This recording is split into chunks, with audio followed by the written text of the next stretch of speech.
Le marché des chips, c'est-à-dire des microprocesseurs qui sont dédiés à l'intelligence artificielle, va atteindre 100 milliards de dollars en 2027. C'est quelque chose de colossal. C'est-à-dire que ce n'est pas les microprocesseurs en général, il y en a beaucoup, le marché est déjà énorme, mais ce qui est dédié à l'intelligence artificielle va atteindre les 100 milliards de dollars en 2027. C'est inouï.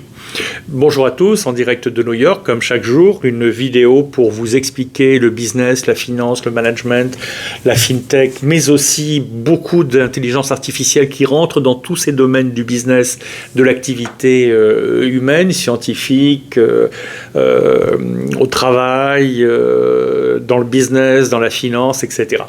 Un autre chiffre qui est très très important, c'est que dans les business importants, dans les business en pointe et les business d'envergure, 9 sur 10 accroissent exponentiellement leurs investissements dans l'intelligence artificielle. 9 business sur 10, ça veut dire que maintenant, on ne peut pas se passer de l'intelligence artificielle et que ou bien on est dedans ou bien on est dehors. Et si on est dehors, c'est quasiment l'âge de pierre avec les massues et les peaux de bête. Donc on ne peut pas se permettre de le faire. C'est comme si, vous savez, pendant un certain temps, les gens d'un certain âge disaient « ben moi je ne sais pas faire avec Internet ».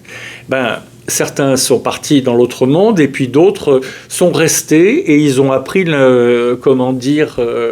l'Internet et ils savent s'en servir. Et ils savent s'en servir qu'ils aient 80 ans ou qu'ils aient 15 ans parce que c'est totalement indispensable. Et l'intelligence artificielle, c'est la même chose. Donc, nous remercions aujourd'hui notre sponsor de Business, Finance and Management School of New York, qui est une business school qui se trouve au cœur de New York, qui a notamment un programme d'intelligence artificielle appliquée, un programme d'études qui décrit l'intelligence artificielle appliquée à la finance, au management, au marketing et à toutes les sciences économiques, aussi à la vie quotidienne.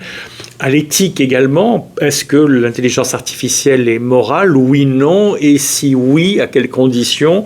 Ou sinon, comment peut-on faire pour l'améliorer? Donc tous ces éléments sont importants et leur programme de 3 semaines est très très utile parce qu'il permet ensuite de se balader aussi à New York, de découvrir beaucoup de choses, mais surtout de beaucoup apprendre et d'avoir ensuite un certificat reconnu par l'État de New York et donc reconnu internationalement. Voilà.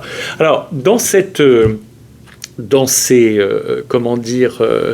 ce business fantastique des microprocesseurs, il faut qu'on parle des neurones, les réseaux de neurones. Alors pourquoi? Parce que les réseaux de neurones, ce sont des réseaux qui sont copiés de l'ADN humain, c'est-à-dire de l'ADN du cerveau.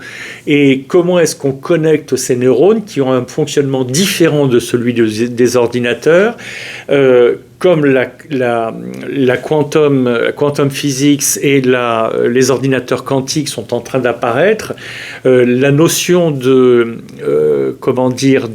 d'ordinateur de neurones est en train de faire son chemin. Donc, ces ordinateurs, ces machines sont utilisées pour résoudre des problèmes très complexes, non structurés, dans lesquels on ne sait pas exactement où on va, et où il faut faire des calculs très compliqué et très demandeur de mémoire. Et donc, si on parle, alors là, c'est encore, les neurones, c'est pas forcément les ordinateurs quantiques, mais les ordinateurs quantiques peuvent calculer des milliards et des milliards et des milliards de fois plus rapidement que les plus puissants ordinateurs conventionnels qu'on peut avoir.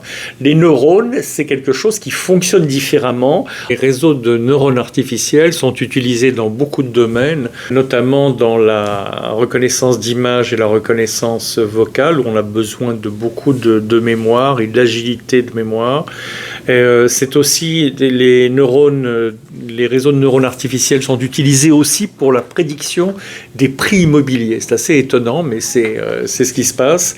Pour prévoir aussi le prix des actions, alors là, on a essayé tout le temps de prévoir si une action allait monter, descendre, ce qu'on pouvait faire avec les futures options, etc. Donc, mais on est aidé quand même par l'intelligence artificielle qui permet de prolonger certains trends, certaines directions, etc., d'extrapoler, de se servir d'un grand volume de statistiques préexistantes et d'en fabriquer d'autres.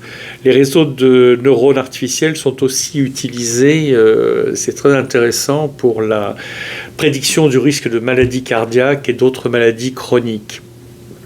Et puis enfin, parce qu'il faut en parler, les réseaux de neurones sont très utilisés dans la détection des fraudes financières complexes, puisque ça permet une grande capacité de calcul et d'aller trouver des petits détails qui vont révéler les grandes escroqueries ou les grandes fraudes financières.